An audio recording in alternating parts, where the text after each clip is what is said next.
All right, so I'm hoping that all of the problems that I had in the last stream I did a couple of weeks ago is fixed, and the audio and the video is in sync. So, if everyone can let me know what their audio video looks like in the chat, I'm hoping that it looks fine. I hope. Yeah. Also, I didn't mean for the giant wall situation that was happening right there. I don't want like all of that to be up there. So switch the camera. Hi everyone. So in doing this stream, I wanted to do kind of a live show, live chat rather than just make a video. I know Watso made a video. A couple other people made a video. Alan said it looks great. So awesome. Let me know if anybody else is having delays. So I wanted to make a video talking about the change from Splash Mountain being for Song of the South to being Princess and the Frog. But there's a lot of little things that I kind of want to talk about that if you watched my Song of the South video from a week and a half ago or so, I didn't even talk about everything. So I kind of wanted to add a few things in here and talk about why Splash Mountain in and of itself is also racist, because there's a lot that goes into it. Jarrell, welcome. Jordan, welcome. Brittany's here. Yeah, a bunch of people are here. So chime in with your thoughts and whatnot, but I want to kind of break down everything that's happened. So let me just read what the Disney Parks blog has said, okay? Because it is, it's not a lot. They're not giving everything away, but there is enough to kind of dissect, I guess. I don't know. There's other stuff too to talk about, though. There's definitely a lot of stuff, and we'll talk about both Disney World and Disneyland because I think that there's a bit of things for both that we can talk about. You know what I mean? Simon, hi. Skylar, welcome. So, okay, this is what the Disney Parks blog put out. Today we're thrilled to share a first glimpse of a project Imagineers have been working on since last year. And by the way, that doesn't mean a full year ago. That might mean November, December. Splash Mountain at both Disneyland and Magic Kingdom in Florida will soon be completely reimagined. The theme is inspired by an all-time favorite animated Disney film, The Princess and the Frog. Okay, it's not an all-time favorite. Let's be real. This movie is more of a cult classic at this point than it is kind of an all-time favorite. However, I think more people have seen Princess and the Frog in this day than they have Song of the South, so we'll go with that. We pick up the story after the final kiss and join Princess Tiana and Louis on a musical adventure featuring some of the powerful music from the film as they prepare for their first ever Mardi Gras performance. Tiana is a modern, courageous, empowered woman who pursues her dreams and never loses sight of what's really important. It's a great story with a strong lead character set against the backdrop of New Orleans.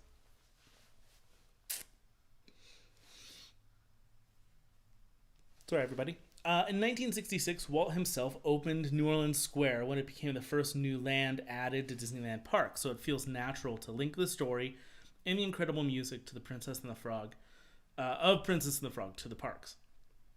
The voice of Princess Tiana, Tony Award-winning actress Anika Nani Rose, shared, "It's really exciting to know that Tiana's presence in both Disneyland and Magic Kingdom will finally be realized.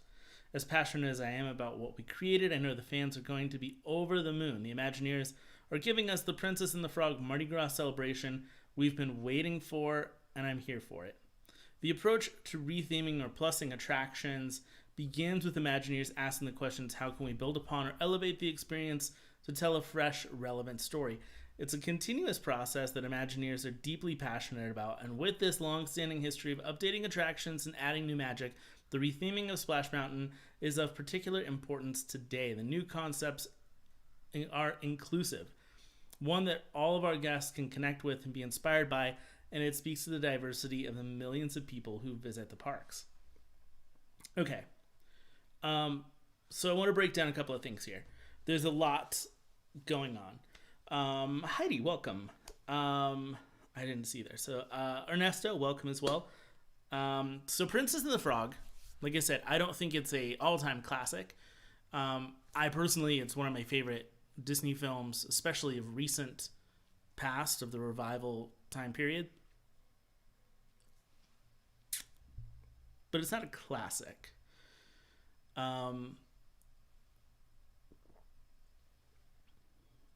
It didn't, it's not Lion King money, and there's no Lion King attraction. So this is the reason why putting Princess and the Frog makes sense for two reasons for two different parks. So let's talk about Disneyland first. Disneyland's the easier one to tell. Splash Mountain currently sits on the edge of New Orleans Square and Critter Country. Critter Country, if you've never been to Disneyland, basically currently consists of Splash Mountain and Winnie the Pooh. And like one store. It's a very small land. It's the smallest land in all of Disneyland. It used to be Bear Country when the Country Bear Jamboree was there.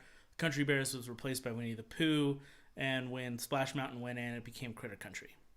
And before all that, it was actually Indian village is what they called it, but it's a Native American village, right? Appropriate. Oh, Tammy said you're experiencing bad sound video sync. I've had some people who said it wasn't a problem. I hope that's not. Sorry. I apologize. I tried to fix it. That's why it took a few minutes to be late. So I'll continue to work on this. But at Disneyland, New Orleans Square, Princess and the Frog, New Orleans themed ride. Makes sense. Eventually, what I would probably assume is going to happen is that Critter Country will somehow go away a little bit. Critter Country will probably become some kind of extension of New Orleans Square, or because that whole area will lead back into Galaxy's Edge, maybe there will be some kind of addition to Galaxy's Edge there, and there will be more of a hard cut. But I see Critter Country probably going away in the next 5 to 10 years.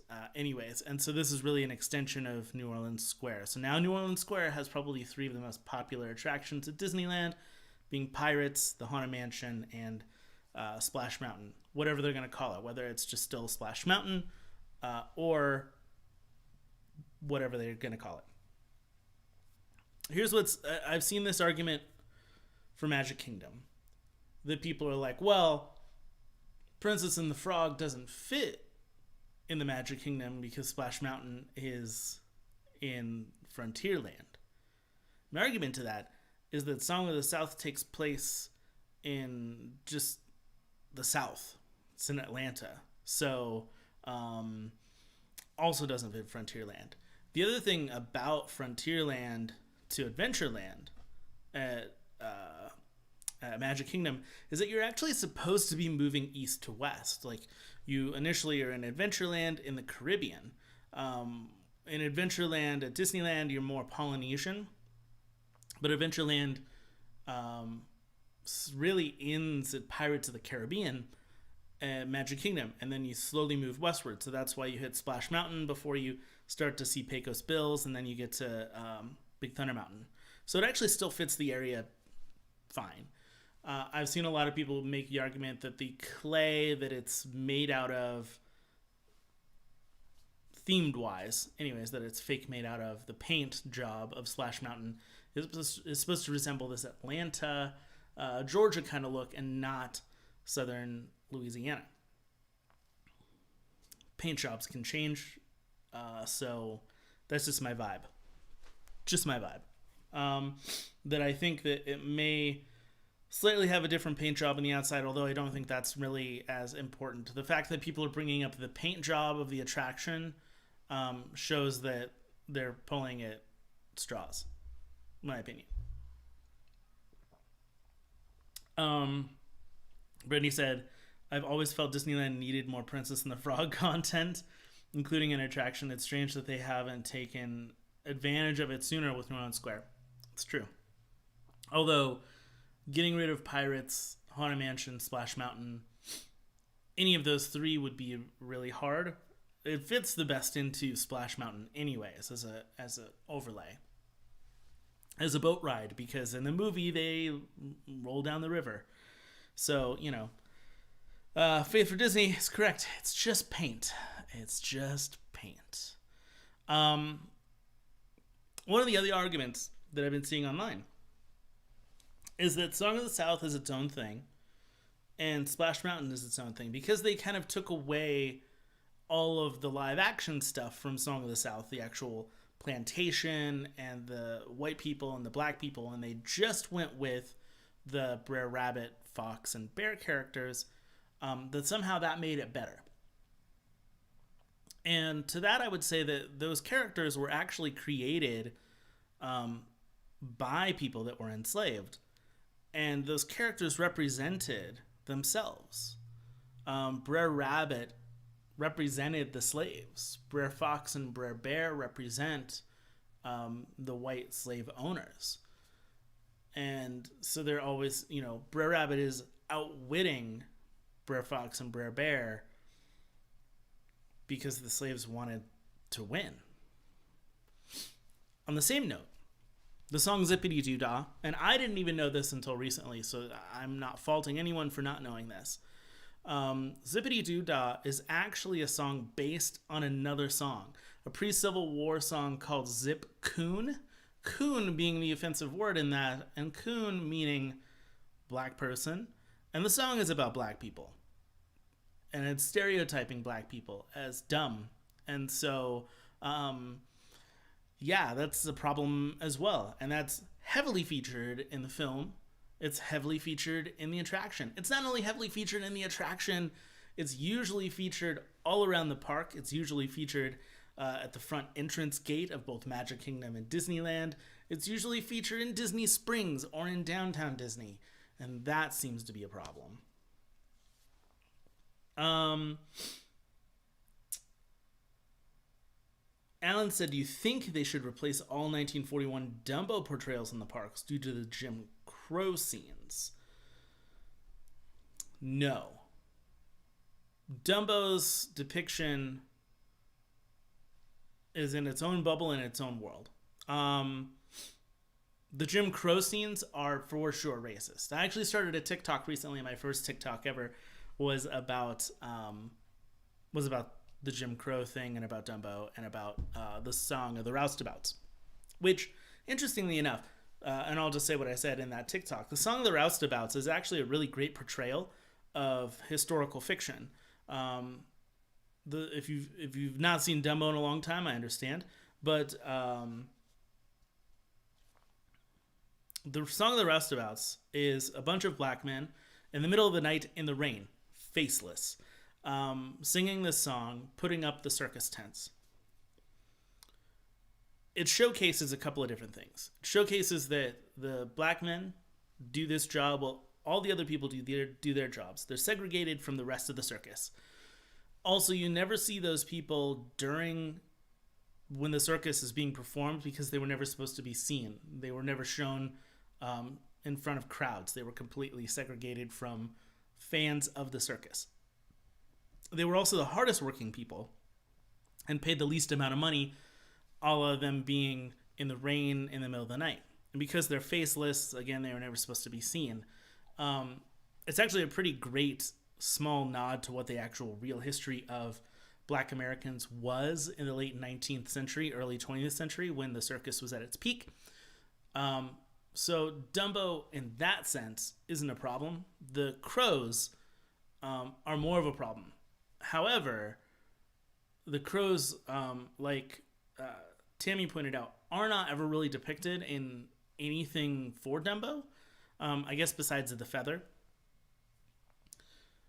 The problem with Splash Mountain is that it's riddled with racism everywhere. The characters of Brer Bear, Brer Fox, Brer Rabbit, racist.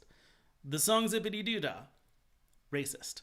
Um, and so this isn't about a me situation. This is, and I think I want to make this clear with not just with this situation, with everything that's going on right now. This is not a what about me situation. How do I feel about this? It's a we situation. It's about society. It's about how can I make other people feel comfortable. Look, my favorite ride in the entire world at a Disney theme park is the Jungle Cruise. Love the Jungle Cruise. The last time I rode it, though, you have all of these depictions of African people that are just so stereotyped, and they're savages, and they're like the last time I rode it, it felt wrong. It felt gross. Like it's an attraction that I absolutely love, but it made me feel weird. Another thing, I'm a huge fan of 1950s tiki culture. The Tiki Room is a great attraction. I love it. However, Tiki culture is appropriating Polynesian culture. White people took it, made it their own thing. Also, on top of that, a few years ago, I don't know if you remember, in Charlotte, a bunch of racist people took tiki torches marching down the street. Tiki culture has really now become yucky, and I love a good tiki cocktail. I love tiki artwork, everything about it, but it's not good. It's not good, and so I could see them changing the Enchanted Tiki Room in the long run, the Jungle Cruise in the long run. Peter Pan's Flight also has red skins.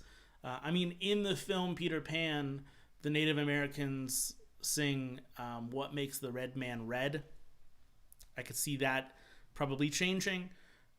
There's a lot of things that can change. Tom Sawyer Island, Tom Sawyer, Huck Finn, they use a lot of the N-word in those books. I'm not saying that everything needs to change, everything needs to be super PC, or that like all those attractions need to completely be, gone. Peter Pan could easily change out the animatronics and add something different in. Jungle Cruise can change out the animatronics, add something different in. The Tiki Room can be slightly changed and modified to be able to have a show that depicts real Polynesian culture. There's a lot that could be done. With Song of the South and Splash Mountain, not a lot of things can be done to tweak that attraction to make it more comfortable for everyone, right? Like if you have memories of it, if you love it, like I have memories of Splash Mountain. I have people that I've ridden with Splash Mountain with that I'll take to my grave. Like those memories I'll keep with me forever. Love those memories. However, I am also of the mindset that those memories will stick with me, but the rides can change, the rides can adapt. And Pure Madness said, can you elaborate on how the characters in the songs are racist? So if you're talking about the ride itself without the context of its racist film, I cannot see the problem. Okay, Pure Madness, Heidi, here we go. I said it before, I'll say it again. The stories of Brer Rabbit, Brer Bear, Brer Fox are stories from enslaved people. They were stories that were handed down through generations, right? Before actually finally being written down. And then, of course, they were written down by a white guy, and then Walt Disney bought the rights to those stories. He bought the rights to the book. But those stories of the Brer characters are from enslaved people. The movie version, well, let me just say it again. I said it before, I'll say it again. Brer Rabbit is supposed to be a enslaved black person. Brer Fox and Brer Bear are supposed to be the owners of enslaved people, white people. In the film,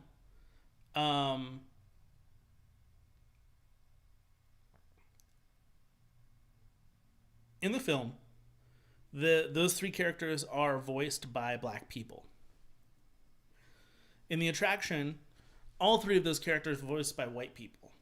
Not to say that that is, in and of itself, the only thing that's wrong. But those characters, Tammy was right. A white guy made money off of the book without helping black people with that money. So there's that. So the characters themselves are racist. The song Zippity Doo Dah is based off of a pre-Civil War song called Zip Coon. Coon being a racist slur, the same as the N-word, and it's a stereotype for black people being dumb, black people being bad. The song is about black people being dumb and bad. So, that being said, the song is also racist. So the song and the characters are racist. So pretty much throughout the entire ride, there is racism in some way. Again, you can love those characters. You can love that song. And a lot of people will probably still love those characters and song forever. Like, I have an inner battle right now because I recently learned about the song situation. And I can't tell you how many times I've walked around the parks singing that song, not thinking anything of it. And most people probably not thinking anything of it. But its history is based in racism.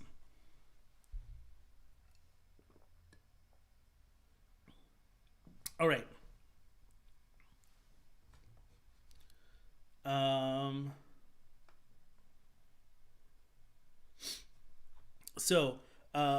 Random said, what do you think about some of the artwork for the retheming of Splash Mountain? I really love it.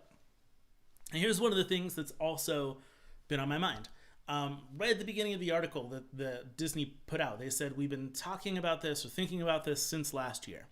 Now, again, I will repeat, that does not mean that since last year is June, July of last year. Maybe not a full year. Maybe it's been since November, December, something like that. I do know people at Walt Disney Imagineering. I do know some of the rumblings and things that have been going on lately. I don't really try and pry my way into some things. But I do know that they've been rethinking some attractions, two of the most popular being Peter Pan's Flight and Splash Mountain. So I did know something I thought maybe they were thinking of, because Splash Mountain has gone pretty much unchanged throughout its 30 years of existence, that they were going to update it. But no, they're completely reskinning it and retheming it. So here's my feeling about the retheme of Princess and the Frog. It fits. I love the characters. I love the music. I'm excited to see where it goes. I hope. I know that this is taking place after the film, right? So that this is taking place after the film, we may not get Dr. Facilier and the other side within this attraction. We may not get Firefly Love Song in this attraction, which I would like to see that, but that's just me. I feel like the attraction will be good. And I remember a few years ago at Epcot when Maelstrom became Frozen Ever After. And there was this huge debate on Frozen fitting the land. And Frozen taking away from what the actual land of Norway was, right? Being more historical, showcasing more culture, etc. And Frozen has been accepted to some extent in Epcot, but not fully. And I understand why, because it takes away from learning more about that culture. Instead, you're there for the characters and the cartooniness. That's not the same thing here, though. Us retheming Song of the South Splash Mountain to Princess and the Frog Splash Mountain doesn't take away from the culture of where they sit in either Magic Kingdom or in Disneyland. In fact, I think it only enhances those two spaces. I think that it only makes sense in those two spaces. So you don't have that cultural problem. You don't have that historical problem. You're not adding characters to a place where characters shouldn't be. Characters were already there. So I don't have a problem with it, and I love some of the artwork that came out. But because I brought all that up, because, sorry, I kind of lost track there. But the artwork to me, plus some of the people they've gotten involved, Tony Baxter being involved, and some of the behind the scenes conversation of things that are already kind of in place story-wise of how this attraction is going to go makes me think that this is not a reaction to a petition that was online. This is not a reaction to the world that we live in currently. This is not a reaction to the Black Lives Matter movement. This was a thought in place a few months ago. Now, I'm not saying that, again, they said last year. I would think maybe November, December last year. This is a 6-month-long plan, not a full year-long plan. But I do think that this was not going to get announced. But it did get announced now because they feel like they need to, in the same way that Quaker changed Aunt Jemima. No one told them to change Aunt Jemima. Black Lives Matter wasn't fighting to change syrup bottles. Aunt Jemima felt like it was wrong, and Quaker stepped up and said, as a company, we feel like we need to change. Disney is doing the same thing here. But let me jump in the chat. Let me see what you guys are talking about, and then I want to talk about some more things as well. Tammy said no, Ray. I know. I'm sorry.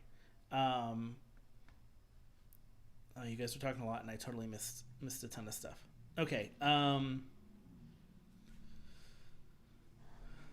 You bring up some interesting points. I feel bad. I never noticed all these racist depictions. A lot of people didn't, and that's totally okay, Christian. Like, I mean, it's better to learn about it and adapt than to continue to be ignorant about it. Even I was ignorant about a lot of this stuff. So that's fine. The characters were brought here by slaves. Yes. His anti-racist video from last week was a good explanation of why the movie is problematic. Thanks for the advertisement, Tammy. I appreciate it. If you want to see it, I linked it in the eye above. So if you want to see that video after this live stream, you can. Check it out.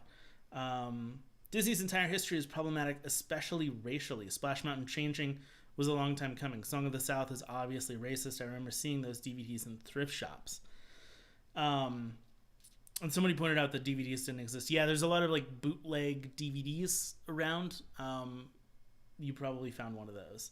So they're around. You could find them. Or you could find download links online. If you've not seen Song of the South, I do recommend watching it. I recommend watching it knowing that what you're going to take away from it is unfulfilling. It's not a very good story. It has no real great plot. And at the same time, the acting isn't that great. And you will find that it's not racist, but it also isn't anti-racist. And that's really the problem. It's what my video is kind of about. It's not anti-racist. Walt Disney and the film don't take a stand against racism, and that's the problem. Splash Mountain the ride was only created in 1987. Yes. Crazy, I would have thought it was older. It's not older. It's 87. And yeah. The funny thing, though, is when people say it hasn't been around that long, it's been around longer than a lot of attractions. It's been around longer because Walt Disney was somebody who, and I was going to talk about this in a minute, but I'll talk about it now. Walt Disney was somebody who always wanted the parks to change. He always wanted to create new things, or if an attraction felt like it could be plussed, he would plus it, right? Which is what they're doing here. Not a lot of things during Walt Disney's time stayed for very long. In fact, certain attractions only stuck around for like a year. One of the attractions that everybody talks about, that everybody says that, oh my gosh, I miss it so much, is the Disneyland People Mover. It's iconic. The People Mover is something that just... everybody's waiting for it to come back in some way. The track is still there at Disneyland, going through Tomorrowland. It just sits empty. The funny thing is that the Disneyland People Mover lasted less time than Splash Mountain has lasted. And Splash Mountain has had very little upgrading. If it had upgrades, if it had tweaks, if it had changes, maybe it could stick around in a different way. But it hasn't. It kept the same songs. It kept the same characters. It hasn't been upgraded. There's no new technology involved in it. It's still the same old ride that you could pretty much ride in 1980-something or 1990-something or 10 years ago or whatever. So, yeah. Alan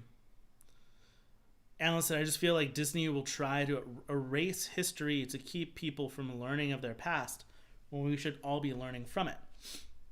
That's another argument I see a lot. And here's something about history versus um, fantasy. Okay, and this is not. I'm not putting you down by saying this. This is a lot of people's thought, especially people who have not seen Song of the South. Take, for example, a film like 12 Years a Slave, Glory, Beloved, any movie basically that has to deal with racism over the past, especially like 10 years.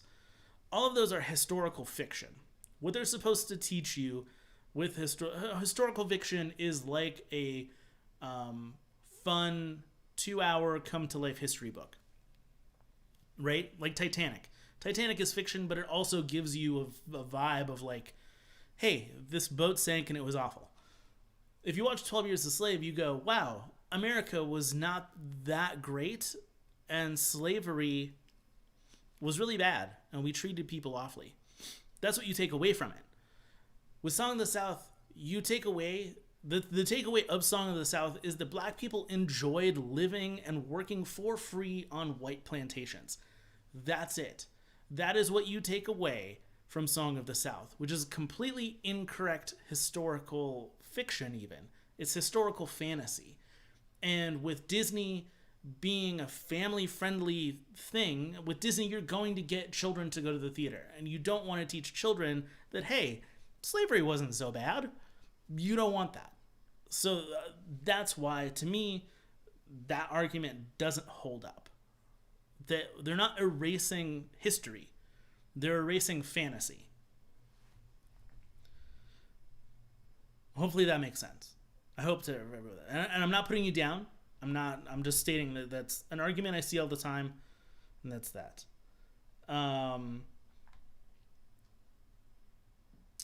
Yeah. Pierce said, I fear that more rides may get micro-examined and get canceled. Like, is Indiana Jones a white privileged male pillaging cultural artifacts? No. No. Indiana Jones isn't a problem. The Indiana Jones attraction isn't racist. None of the films are racist. Sure, stereotypes are a thing in everything, no matter what. Like, that's going to happen. The thing is, Song of the South does not take a stance against slavery.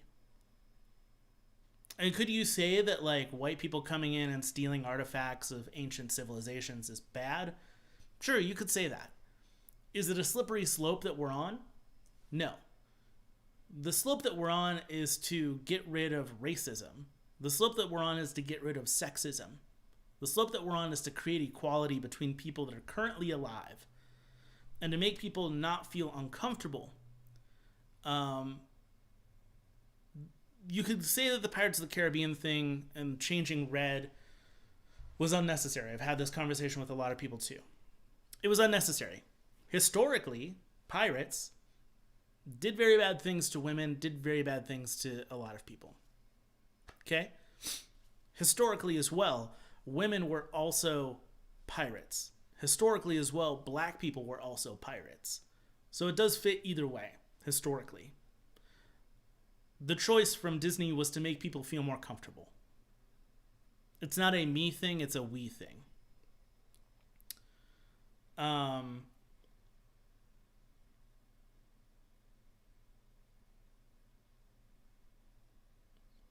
Beasley said, I am just genuinely happy that they went with Princess and the Frog.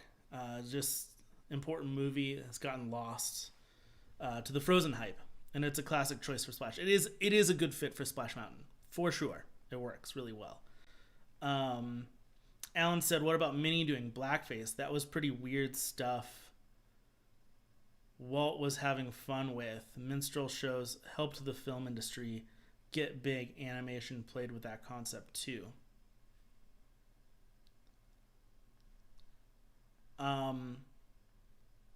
Yes, blackface existed. Yes. Was it wrong? Definitely. Are you going to see any of those Minnie Mouse shorts on Disney Plus, Mickey and Minnie Mouse shorts on Disney Plus? No, you're not going to see them. The same thing happened with Looney Tunes. They used blackface. You're not going to see those shorts on HBO Max. You're just not. You could find them. You could find them on YouTube. You could find them out there. but you're not going to see them. Listen, with Pecos Bill, they erased cigarettes from his mouth. So you're not going to see blackface. If they're going to erase cigarettes, you're also not going to see blackface. It's not in the fact that like they're erasing history. It's in the fact that they're showing this to children. And that children shouldn't think that cigarettes are cool. Children shouldn't think that putting on blackface is cool. It's a different time and a different era. We're trying to change the now. We're not trying to change the past. We're not trying to erase the past. Blackface existed. You can read about it in history books. You can read about it in textbooks. But don't show it to children. Don't influence children's minds. Because the thing is, we all of us right now, especially adults, people Gen Z and above, we all have prejudice built into us. I have prejudice built into us. We constantly have to fight against that prejudice because we were shown it. I was shown those cartoons. I was shown those movies. I was around my grandparents when they said racist things. I was around my parents when they said homophobic things. It's ingrained into me. I have to fight against it. We can teach younger generations better things so that they don't have to fight against those thoughts. That's just it. And he also said, and I'll put it up. He said Indiana Jones is pretty racist. Monkey brains, come on. They are actual literal monkey brains that they're eating in the film. Well, they're not monkey brains that all like actors are eating, but within the pretend fun of the film, it is actual monkey brains. Could you see it as racist? If you would like to, of course. But I don't think that was the sight gag they were going for. The sight gag that they were going for was actual monkey brains being a delicacy in a land different from America. So the funny moment in that film, in Temple of Doom, is that American palates don't eat monkeys. So it's a bit of a stretch. I'm sorry. It's a bit of a stretch. Beasley said, one of my friends refuses to believe that this was not done in a year. I disagree with him because you can't come up with a retheme for an attraction in 2 weeks. I wouldn't even say that this, like, you come up with a retheme in 2 weeks. I can come up with an idea off the top of my head right now, but all that concept art couldn't have been done in 2 weeks. I think this has been going on for probably 5-6 months. I would say last year means November, December. Alan says, learn from the movie, not the ride. To me, that doesn't make sense. The movies and the ride are attached to each other. And the ride in and of itself, again, like I said, the song is racist. The characters are racist. It's there. It's just there. You can't hide it.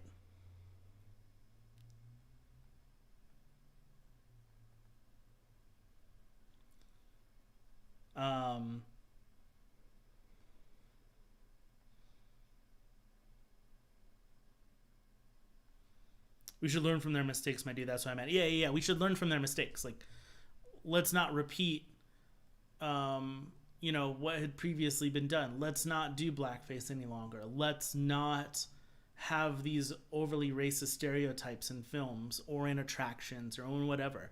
Let's move on from it. Beasley said, yeah, learn from the past, improve the present, change the future. Brian said another idea, other side underneath Winnie the Pooh. That would be spooky. That would be spooky. I actually think that they'll probably fit the other side into this new attraction somehow. I would assume that probably on the lift hill, it'll be on the other side and you have to get out of it. And that's how you go down the drop, the flume. That would be my guess. I'm not sure. There's also depictions, Mama Odie. Who knows?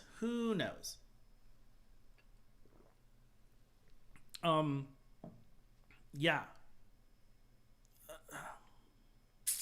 But I didn't, I started saying this, but I didn't finish it. Walt Disney, like I said in the anti-racist video, Walt Disney didn't even go to the premiere of Song of the South. He didn't highly think of the film. If he highly thought of that film, because it came out in the mid-1940s, it would have been something he would have thought maybe would want to go into Disneyland when it opened in the 1950s. The fact that he didn't even think highly enough of it to go into Disneyland initially means that he probably wouldn't have thought highly of it to make it into an attraction in the 1980s. So I think that Walt Disney would have never built a Song of the South attraction or anything themed around the Song of the South because he was ashamed of it, because it didn't really do well in the theaters, because initially when it came out in the 40s, people said it was racist. People panned it. People hated it. And he didn't like the controversy around it. And so he wouldn't have built a ride. That's my feeling. Tammy said where the vultures are. The vultures are the only thing I will miss about the ride. But if they put the friends from the other side there, it would be awesome. That would be awesome. I actually think that a lot of... so if you didn't know, the Splash Mountain is made up of a lot of animal characters that didn't originate in Song of the South. They originated in another attraction from Tomorrowland called America Sings. When that ride closed down, those animatronics stuck around for a while without having anything done to them until they got put into Splash Mountain. I could see a lot of those animals, especially like the gators and frogs and more swamp themed characters sticking around and still being a part of the attraction. So you still may see leftovers from the old Splash Mountain, from the old America Sings. You may even see the vultures within the attraction. I would actually think that like in most attractions always have a nod to other attractions. Obviously, Splash Mountain has it all over because it's literally an entire other attraction that dumped their animatronics into it. But I could see them, if there's no real place for the vultures, I could see the vultures maybe being hidden in a corner off somewhere, in the same way that in the Winnie the Pooh attraction, the stuffed animal heads from the Country Bear Jamboree are up on the wall in one of the rooms. Like, you actually have to turn around and look at the wall, but it's there. So, yeah. Alan said the actor wasn't allowed into any hotel, so he couldn't even go to the premiere, yet got an Oscar. It's true, he couldn't go to the premiere of the film. He got an Oscar only because Walt Disney pushed for him to get an Oscar 2 years later. And it was an honorary Oscar. It wasn't like a best, lead actor Oscar. It was an honorary Oscar, which is fine, in the same way like Walt Disney got an honorary Oscar for Snow White and the Seven Dwarfs for, achievement. The Oscar that James Baskett got for A Song of the South doesn't feels like Walt Disney waved his hand and pushed for it and it happened. If Walt Disney hadn't have pushed for it, it wouldn't have happened. So, yeah.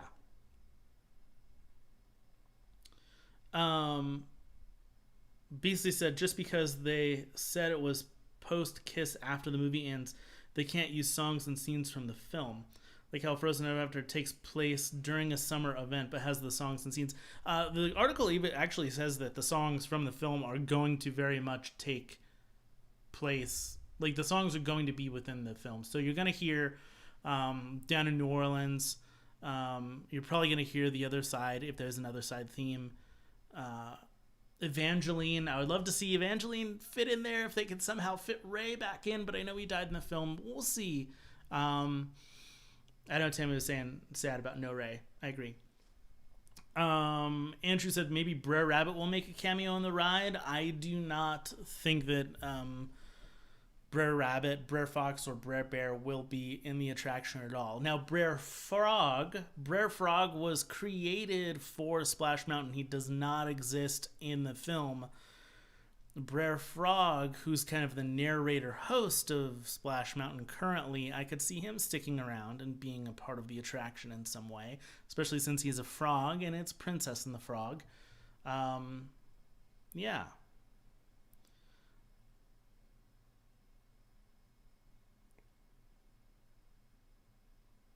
Alan said Jimmy Kimmel and Jimmy Fallon did blackface. I don't think those talk shows should exist along with any rides at Universal that have them in it.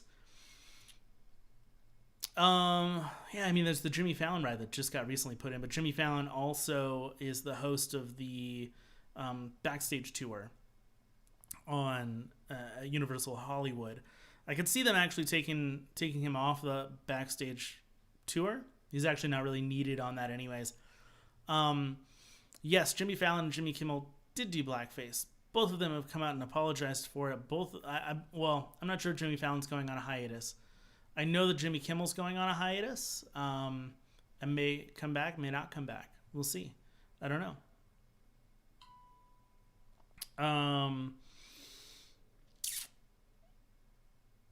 I literally, Tammy, I just read your ding, and I don't know if you heard that. My phone just went ding. So it was funny. Skylar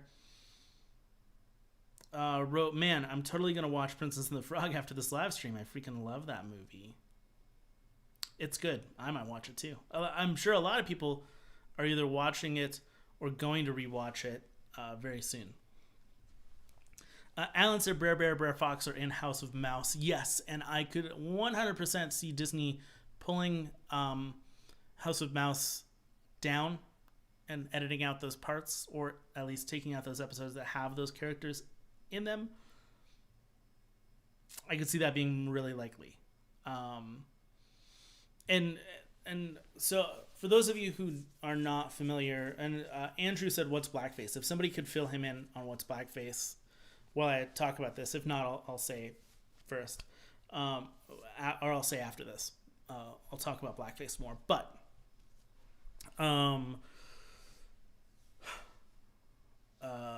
what was I just saying? I just lost it. Anyways, don't worry about it. Blackface. Let's talk about blackface. Blackface. Oh, it's not. Skylar said House of Mouse isn't even on Disney Plus. Yeah. I was saying how the Walt Disney Company works. So Walt Disney Company is a large conglomerate. They have a bunch of branches. Each division has their own heads. Each division has their own amount of money that they're working off of. And yes, some crisscross and report to others.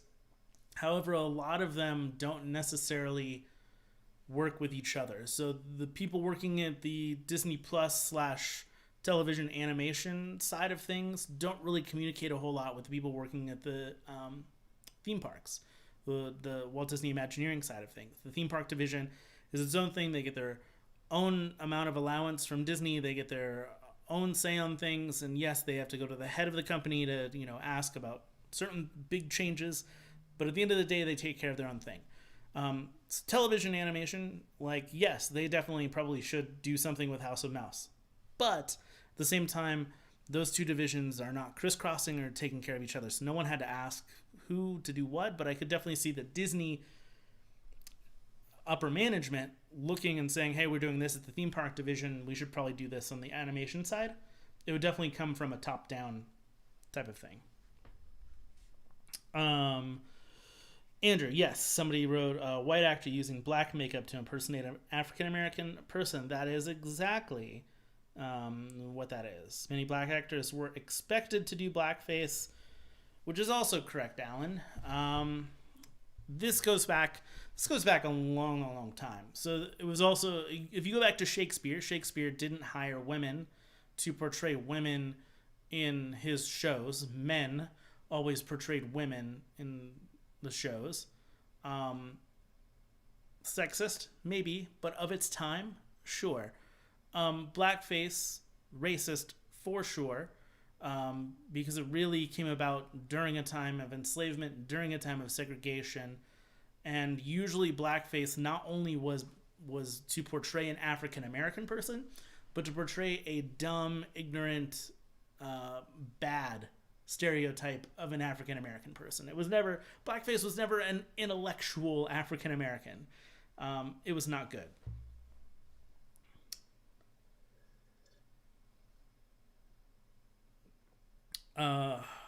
Sonic Brothers said cough. I don't know if you're asking me to cough or if you're coughing. I don't know. Yeah. Well, everyone. This is talking about what is going on at the theme parks is something I want to get more back into. I don't think I've done anything about the theme parks in a long time. I felt like this news just needed to be talked about because it was really important. It went along with kind of my last video. Again, I linked it up above if you want to check it out. But it is something that I feel like we should all talk about all the time.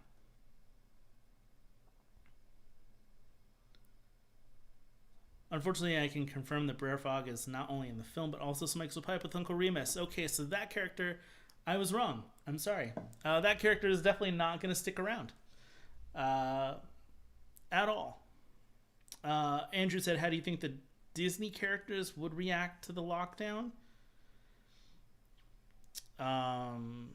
If you're talking about like fictional characters reacting to the lockdown, like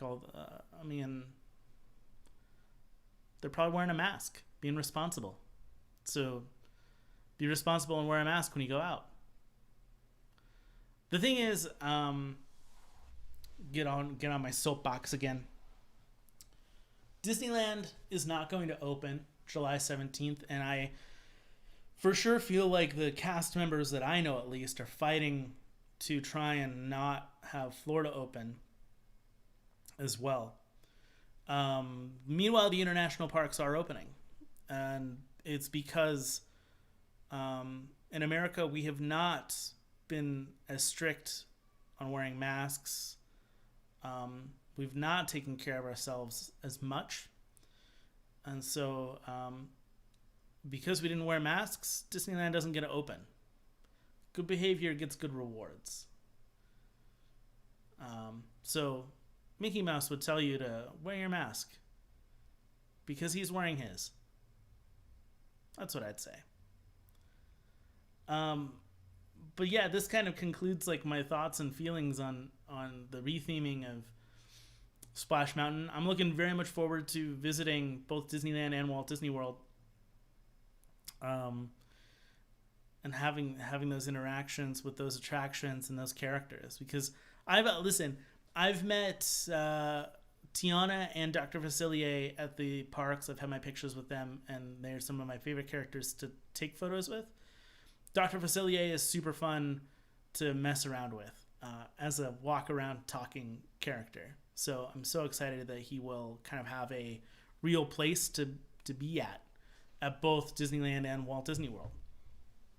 Random said, do you think they might put a Splash Mount headstone at the mansion? And now with the retheme, will they get rid of the Brer Rabbit costume in the parks? I didn't know they still used him. Yeah, Brer Rabbit does come out, especially around like Easter time, or for some of the ticketed events. Brer Bear also. I've seen Brer Fox. They will probably retire those for good. I don't see them coming out even for ticketed events or Run Disney events or things like that. A headstone being added to the Haunted Mansion in the same way that like at Walt Disney World at the Magic Kingdom, there's a Mr. Toad headstone for the old Mr. Toad Wild Ride. I don't see that happening. I think that this is the chance for Disney. Disney doesn't want to release the film because they want to sweep it under the rug. They want to erase it from their background because it's not a good film. And so this is their chance to get rid of Splash Mountain and for sure, for real, get rid of Song of the South and in every way possible.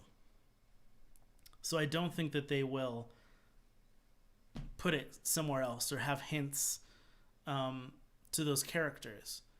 I think that this is their chance to finally get rid of Song of the South completely. So they're going to do it because the last time that Song of the South was in theaters was only a year before Splash Mountain opened. So they had not had this policy of Song of the South being this racist film that they never wanted to put out again. That really came in the 1990s. That really came with like Michael Eisner, late 80s, early 90s. But Splash Mountain had already been opened by then and already had been worked on at that point. And so this is their chance for them to finally get rid of Song of the South altogether. At least in their eyes.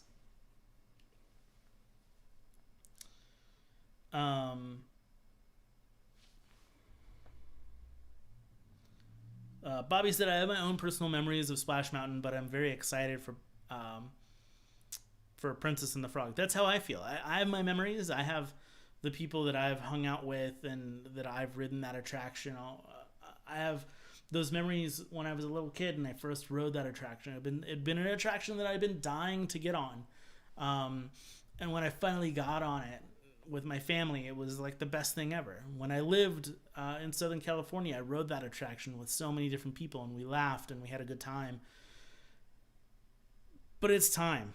It's just we're just in a different time, right? Like we've got to move past what makes people feel uncomfortable.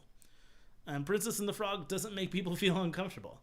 It just makes me want to dance because the music is so good in that film. So I'm so excited to hear those songs on that attraction.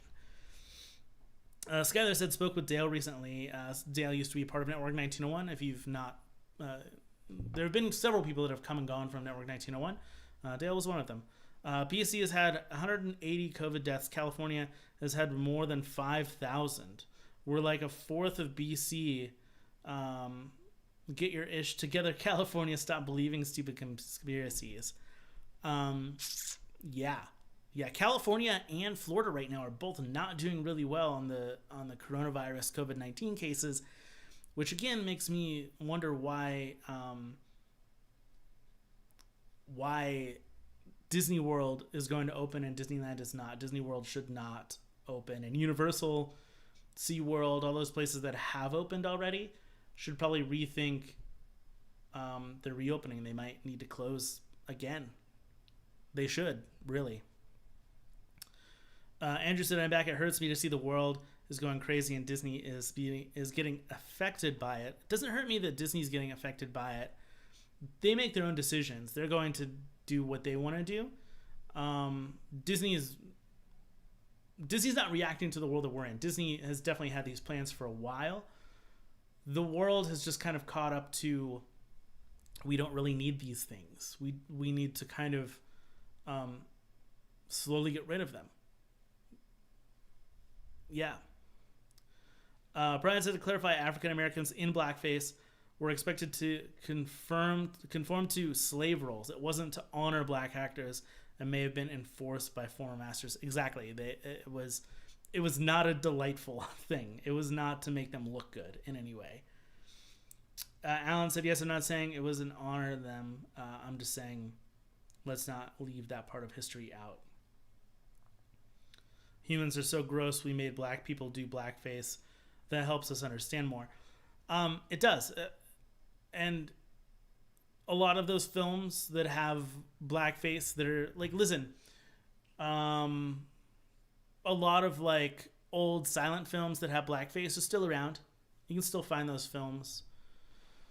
It's usually children's entertainment that is where a lot of the gray area happens. So for me, that's where I think Disney comes into play, right? That's why they're changing so much. But there's definitely stuff that you can watch and learn from. You know, there's history books obviously as well. Yeah. Andrew said, I really hope that the black community will be healed and get the respect they deserve. Like Will Smith is one of my idols. We'll see. I hope so too, man. I hope equality. I mean, there are a lot of systematic in America anyway. I can't speak for anywhere else, but in America, there's a lot of problems within the privatization of prisons and jails and the education system and the judicial system, the economic impact of classes. This is more than just a black issue. This is a lot of things. This is a Native American issue. This is a Latino issue. This is an American issue that we're dealing with right now. We've never seen the wage gap higher. We've never seen minorities at such a disadvantage. We've never seen children not being thought of at schools. Yes, this is hard. Um, People should know this to fully grasp racism, Alan. I agree. I here's the thing. I said this in the or no, I didn't say this in the I said this on TikTok. You can follow me on TikTok if you'd like. Modmouse Josh, at Modmouse Josh. A lot of people didn't know about Juneteenth until this year.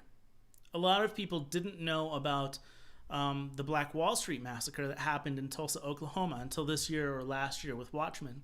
A lot of people didn't know about Axe Handle Saturday until about a week ago. The thing is, we don't pay attention to Black history. We don't pay attention to the history of Black people or to minorities. We don't pay attention to that. So I think, Alan, people should fully grasp racism, and I agree. I feel like the history books should add Black history into it. It shouldn't be just a month-long celebration. It should be an all-the-time celebration. We should be more encompassing with minority history and Black history. And listen, American history textbooks really paint America as this amazing place that never did anything wrong, except for slavery. That was bad a bit, but otherwise pretty all right. But we put Asian people in internment camps, and currently we have people, small children at the border getting gassed and put in cages.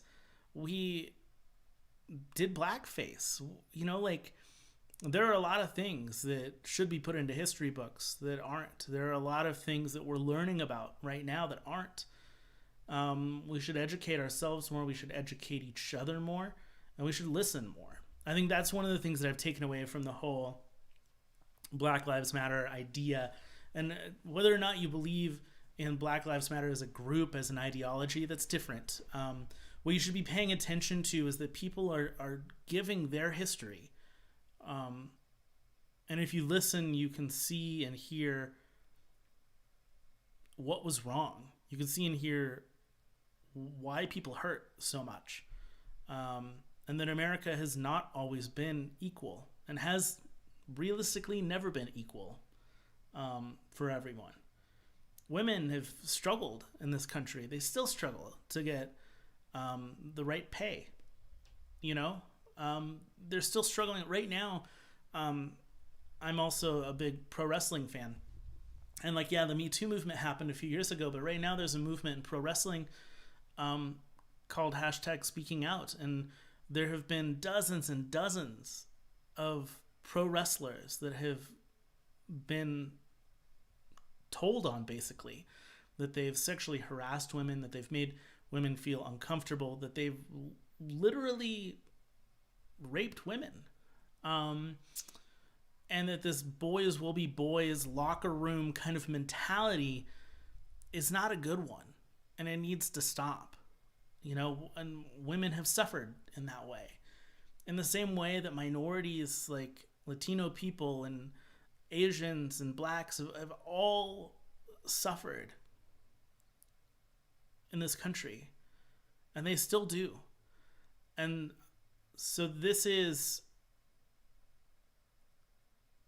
listen, Princess and the Frog is a drop in the pan. It's no big deal. This is a company that's made a decision to change, in the same way that Quaker Oats made a decision to change a figurehead of a brand. It means nothing. It is not the change that is necessary, but it is a change that is something. Song of the South, Splash Mountain, the connection between the two exists. Whether you want to say that Splash Mountain is so detached from Song of the South or not, the connection is there. The characters are there. The song is there. It's a problem. And I think Princess and the Frog not only fits the attraction, not only fits the lands that it's going in, but it's also showcasing a person of color in a light that is fantastic. Princess Tiana is one of the best Disney princesses there is. She's not looking for love, although she does find love. She's looking to honor her father. She's looking to make something of herself, and she's willing to work for it. That's the American dream, right? That's what like people came to this country for. People came to this country for that dream that they can work hard and make it. That's what Tiana represents. Off my soapbox again. I'll go back to the chat here. Sorry. Pure Madness A, thank you so much for sending $5. I really appreciate that. Thank you so much. Which film do you feel deserves a ride, and what ride would you eliminate to accommodate your proposed ride at Disneyland? Enjoying the input. I mean, there's so many things that I want selfishly. I think in the long run, okay, if we're let's talk about racism and talk about what could or could not go in somewhere. I had this discussion earlier, and let me know, the people from the East Coast that go to Disney World frequently, or I guess anyone. But the thing about Epcot, initially when Epcot was supposed to go in, it was supposed to also feature world showcases from around the world.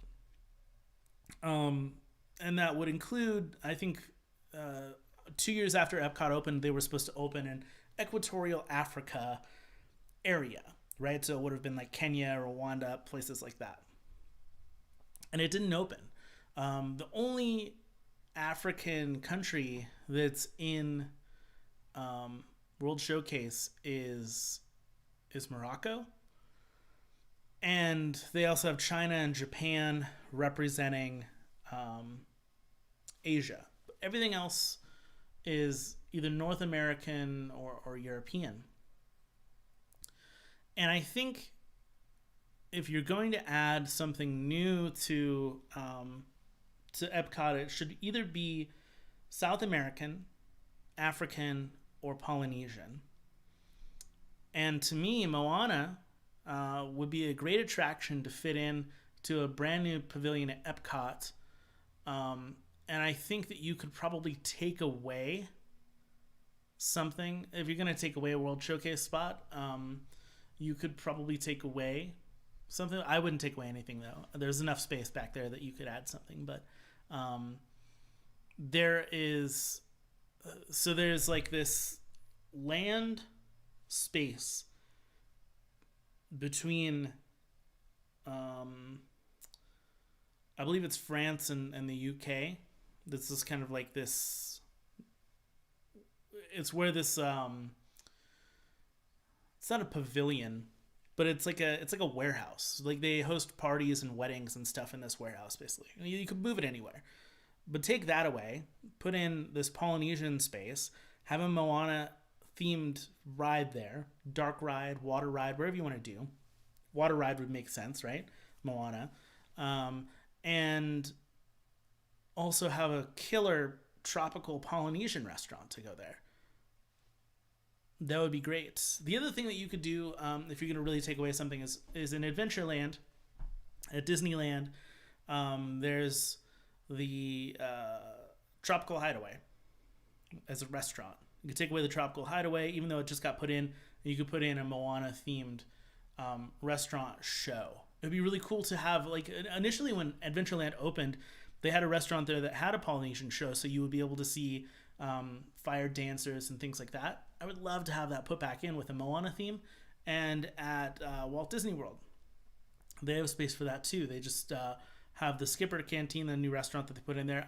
I like the Skipper Canteen idea, but it's white people telling white jokes, to fit their kind of narrative of white people giving tours of places around the world. Take that out, put a Moana show in there with a restaurant. That's my thing. Louisa, I can't for the new Atlantis movie. I'm going to assume you're saying I can't wait for the new Atlantis movie. I've not heard enough about this to really make an opinion yet. But if they're making a live action Atlantis movie, I am 100% for that. Andrew said, I really want a Brother Bear remake. Ooh. And you actually said something earlier that Brother Bear would be a great spot for something. So Brother Bear at California Adventure, there's a statue of Koda and Kenai. There's also the I forget the name of the attraction, but it's like a raft ride.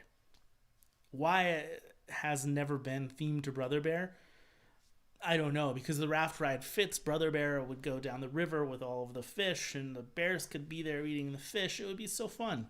I would enjoy that. Pie Process, I was chose to be Tiana for the D23 Expo costume contest in 2013 and 2017. So many people came up to me and said they wish she had more of a presence in the park. Now we'll have that.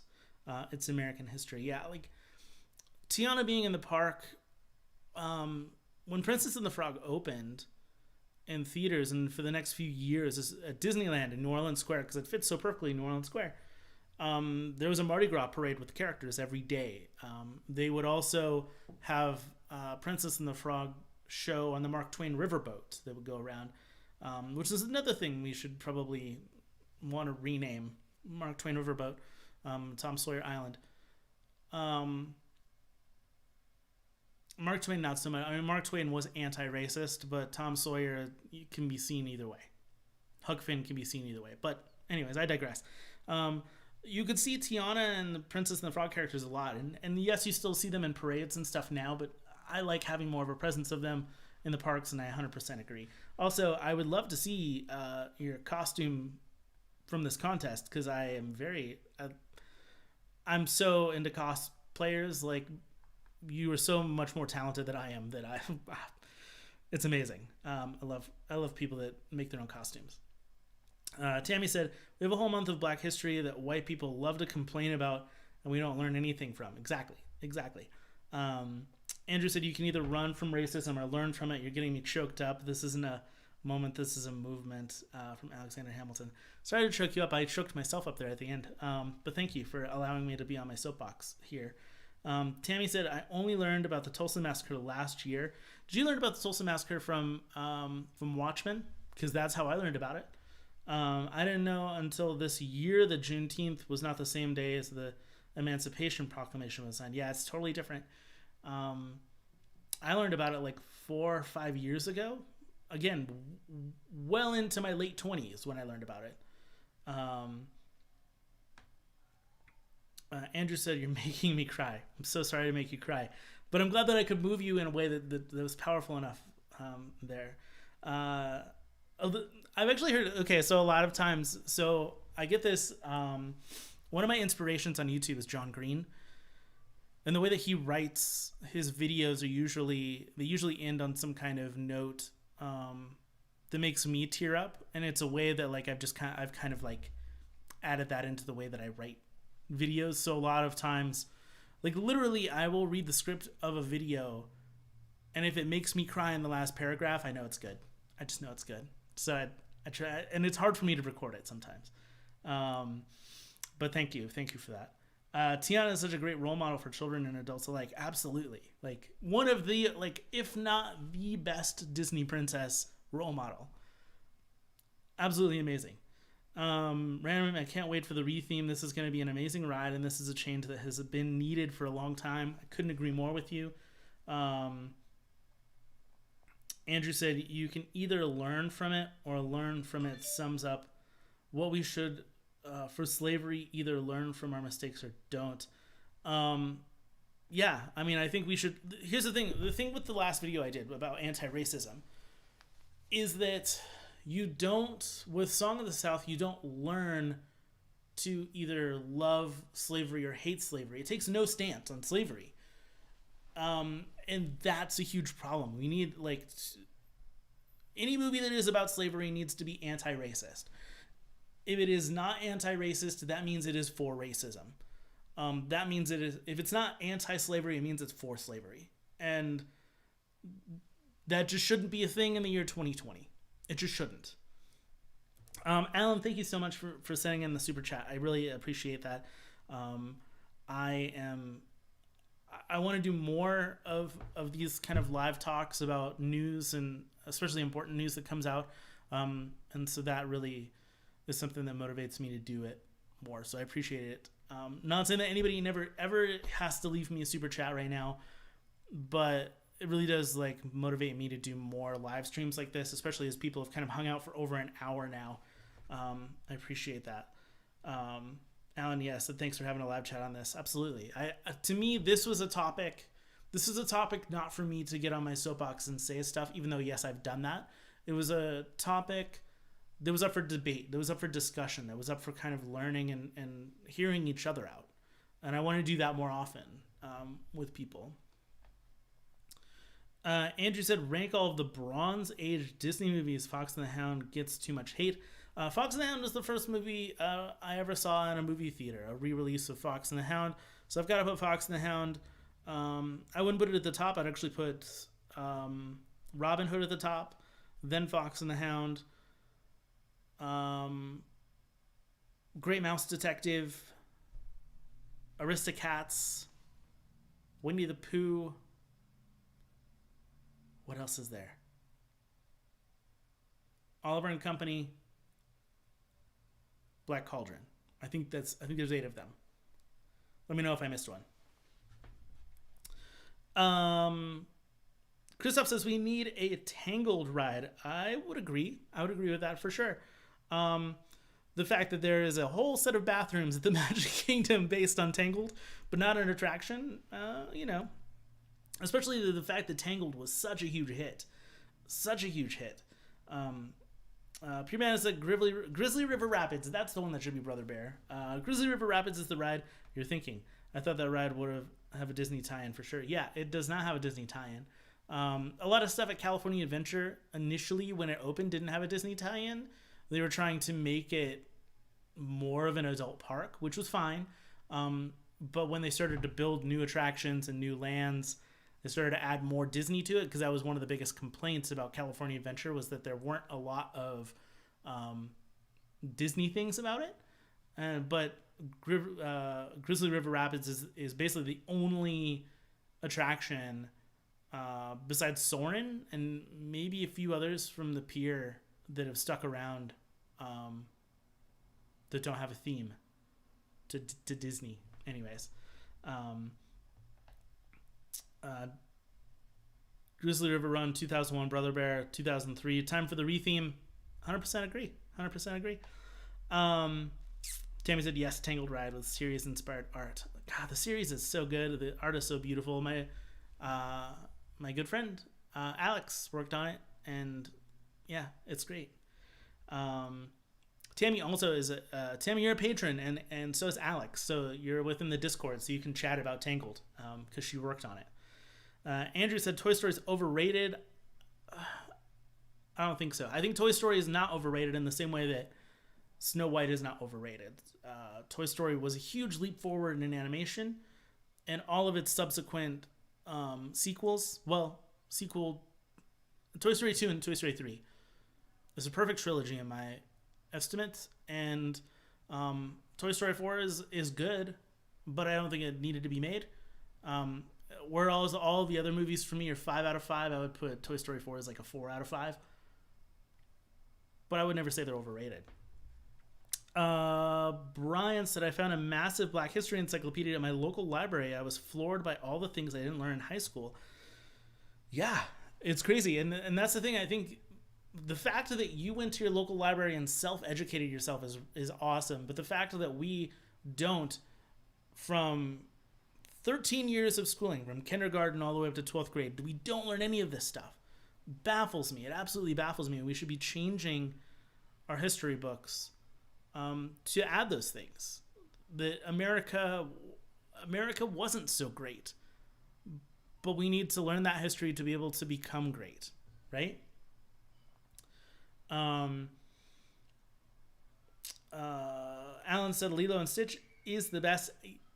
Lilo and Stitch is great. The fact that like Lilo and Stitch has never had its own ride, it's always been shoehorned into something. Like the attraction of Magic Kingdom used to be extraterrestrial alien encounter, and it kind of like is a weird Lilo and Stitch ride. Or the fact that like the Tiki Room in Japan added Stitch into it. Like, I mean, cool, good for them. But Lilo and Stitch attraction really cool. Again, another thing that it would fit perfectly in my Polynesian Epcot pavilion.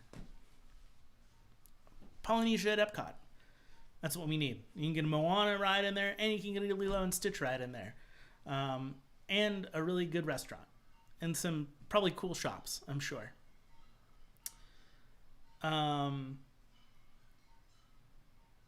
Andrew said that Toy Story was the reason that 2D died. Toy Story wasn't the reason that 2D died. Although, did it contribute in some way? Yes. 3D animation just became the next evolution, right? Like, animation had consistently built up and gotten better to the point where we got to 3D. If you go back and you look, there was a show called Reboot. There was a show called Transformers Beast Wars. They kind of came out at the same time as Toy Story. The 3D animation wasn't just a Pixar thing. It was all over the place.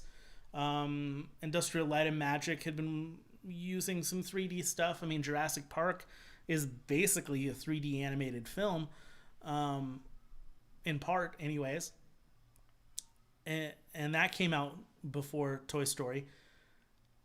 But the evolution of what the audience wanted showcased why, like, so if we're talking about Princess and the Frog, right?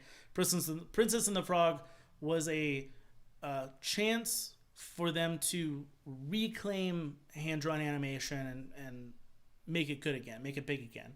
We, the audience, didn't show up for that movie. We, the audience, didn't want that, right? We were looking, and I think at that time it was mostly because Disney had just come off of this slew of really bad attractions. Or no, sorry, not really bad, really bad films. And not bad in the sense of story-wise, although some of them, like Home on the Range, you can definitely say that for. I'm also not a fan of Chicken Little. I've made that clear a lot. Chicken Little is garbage. But, sorry to anybody who loves Chicken Little. Just my thoughts. But coming off of it, even Bolt isn't a really amazing film, although, yes, it made a little bit more money. But we had not hit the Tangled moment yet. And I feel like we needed to hit that Tangled moment. If we had hit, if Tangled had come out and then Princess and the Frog had come out, I think it would have done better.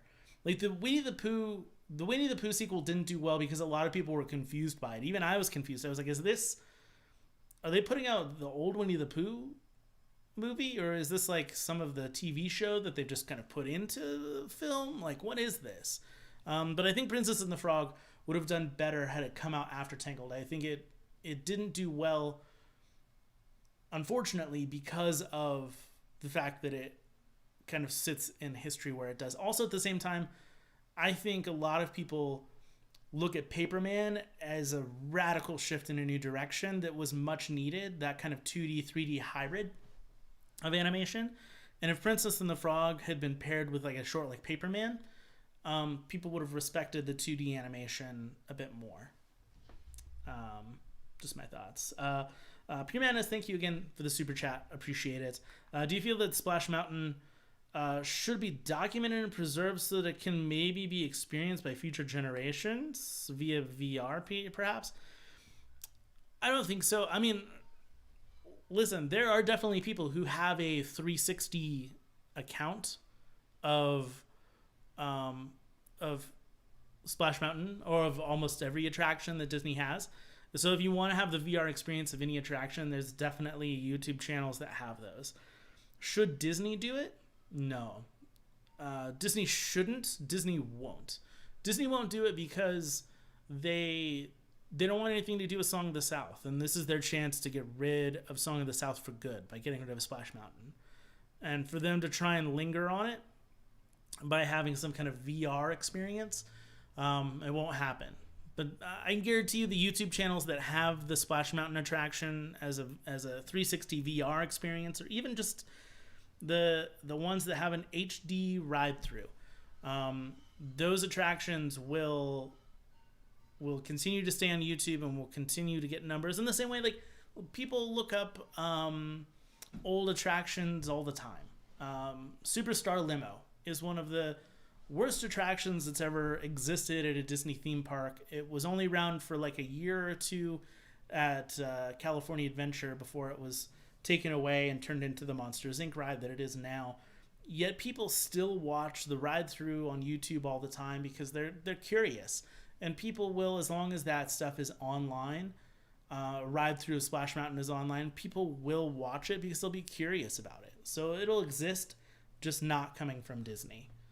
Andrew said, I feel like the Imagineers saw the beginning of Lilo and Stitch and just based it off of that. Maybe. Skylar said, I will never get over the fact that I didn't get to experience Alien Encounter. I envy anyone who was lucky enough to be traumatized by that attraction. And actually, in the first few months of Alien Encounter, it was even scarier before they decided to tweak it to be a little less scary. I'm with you, though. I never got to experience the extraterrestrial alien encounter. I had this like CD-ROM for my old computer, for like my Windows 98 computer when I was a kid. There was basically like a tour guide. You could click on the map of Magic Kingdom or of Epcot or of any of the Disney World parks, and it would give you little history lessons of those attractions, and it would also like show you some video and sneak previews of those attractions. And I always clicked on the extraterrestrial alien encounter. And actually, to be honest with you, this YouTube channel would not exist if I did not have that CD-ROM thing. It really was the thing that not only, like I was always in love with Disney, but it was the thing that got me into Disney history and wanting to know more about the attractions, wanting to know more about the films. So without extraterrestrial alien encounter and me not being able to ride it, means that this would not be happening. I would not be where I am with Network 1901. So I guess I'm glad I didn't ride extraterrestrial alien encounter, but secretly I still want to ride it. Louisa, I remember reading about the horrors of Jim Crow and wondering how people could be so cruel.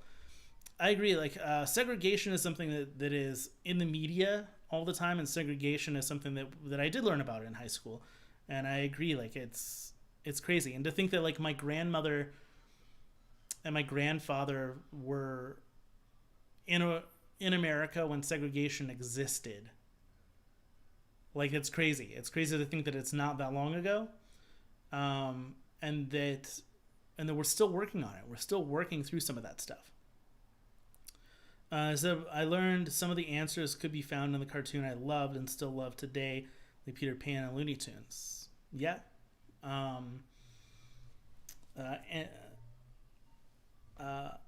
Anidia, did I say that right? Anidia Data. Princess and the Frog has good songs. Agree, very much. They have some of the best songs. Princess and the Frog songs never get played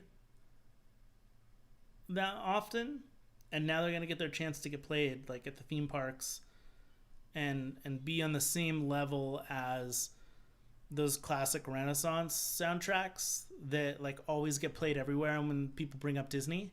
So I'm happy about that. Bobby said, do you think they'll ever do another 2D animated film? My answer to that is yes and no. No, it won't be a traditional hand-drawn 2D animated film like Princess and the Frog. However, I do think that they've been continuing to tease and continuing to move toward, like, because all of the shorts are really an experiment for the technology that they have to then do a feature. If we go off of that, then Disney is really working on a 2D, 3D hybrid that they used in Paperman and Feast, and a couple other shorts that are part of like the Disney Plus animation shorts collection. And it seems like Pixar is going more for realistic backgrounds, like with Piper, that short, and then The Good Dinosaur has really realistic backgrounds as well, so it looks like they're veering further into that. We'll see. But I could definitely see in the next 5 to 10 years for sure that Disney Animation goes with a full-length feature 2D, 3D hybrid film like Paperman, Feast, etc. Andrew said 2D is just for TV. Disney deserves to have a chance again in cinemas. It does. It does. But I am really happy about, because I think that Disney is also having this kind of television revival right now. A little bit later than the revival in the theaters. But Tangled, the animated series, was fantastic. DuckTales is fantastic. You could maybe lump Gravity Falls into that, although that was a few years ago. But Gravity Falls is fantastic. Let's be honest. It's one of the best animated shows ever. And now looking at kind of like what they're doing with like The Legend of Three Caballeros, which if you've not seen on Disney Plus, you should definitely check out. The Legend of Three Caballeros is great.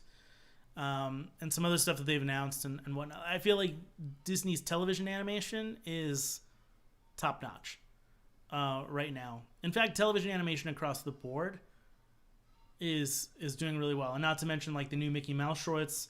HBO Max now has the new Looney Tunes shorts. So I could see that happening. Louisa said, I think Atlantis should be remembered and advertised more than Chicken Little. I love Atlantis. I would like to see more from it. 100% Atlantis is way better than Chicken Little. But Chicken Little is a pretty low bar. But Atlantis is really good. And they do have the characters meet and greet sometimes, especially for special events at the theme parks. Could they somehow fit Atlantis into something? Why they haven't already at Tokyo Disney Sea? I feel like, I don't know if the film did or did not do well in Tokyo in Japan. So, I mean, that could be why. And the film, to be honest, didn't do well box office wise in the US either. A remake, live action remake, possibly out there. If that's the case, if it does really well, I could see Atlantis becoming something. I could see it fitting into Animal Kingdom, maybe. Or I could see it fitting into Epcot. More likely Animal Kingdom, though. We'll see. Atlantis does deserve a little bit more love, though. Andrew said, do you like Big Hero 6, the series? I haven't watched a ton of it, but I do like the animation. I do like the style of it, and I do like the characters. I like Big Hero 6 as a film. And so, of course, I'm going to like the show. Guardians of the Galaxy is another one. All the Marvel shows that have been on Disney XD have been really pretty good as well. Tammy said, this has been fun. Keep up the good work. Thank you so much, Tammy, for hanging out. I'm actually going to be going as well. We've been hanging out for so long, guys. An hour and a half. I didn't expect to be on this long. In fact, I was expecting to go about an hour. But you guys were hanging out in the chat for so long, talking with me. Thank you so much for the super chats. It's much appreciated. It does make me really want to do more live shows. The next live show I will be doing, I believe in like 2 weeks or so, will be another trivia night. So we did Pixar trivia at the beginning of this month. I'm probably just going to do Disney trivia in July to celebrate my birthday. My birthday is July 9th. So we'll probably be sometime around then, because I really love doing trivia. Hosting trivia is one of my favorite things to do. So I love doing it for you guys. So we'll be doing that sometime soon. So, get it all together with your Disney trivia. We'll be doing 16 questions in the next live show. And then like the last live trivia session, which was about 30 minutes for trivia. And then afterwards I did a Q&A and kind of sat around and chatted with people, talking about whatever they wanted to talk about. So we'll be doing that again. We'll be doing more live shows. I appreciate you guys and all of the thoughts and energy and time that you put into this chat and this discussion. You guys have been fantastic. Brian brings up a good point. The Daughters of Dixie is a great look into pro-segregation mindsets. That's very true. Brittany, thank you. Have a good night. I appreciate it. Andrew said Brother Bear would be get introduced to younger generations if it was remade. I don't know if they need to remake it. They may remake it, but I think it is an attraction at one of the parks would make it last longer, in my opinion. Pure Man said, 'twas fun. I'll be awaiting the next stream. I'll be awaiting you being there. Thank you guys so much for hanging out with me. I appreciate you. All the love, all the care. This is a really respectful chat. I was really gearing up for it to be kind of a crazy show because Twitter and Facebook was crazy earlier today. But I appreciate the love and the honest opinions and everything that you guys gave to me in this conversation, and for listening to me and for listening to your fellow humans.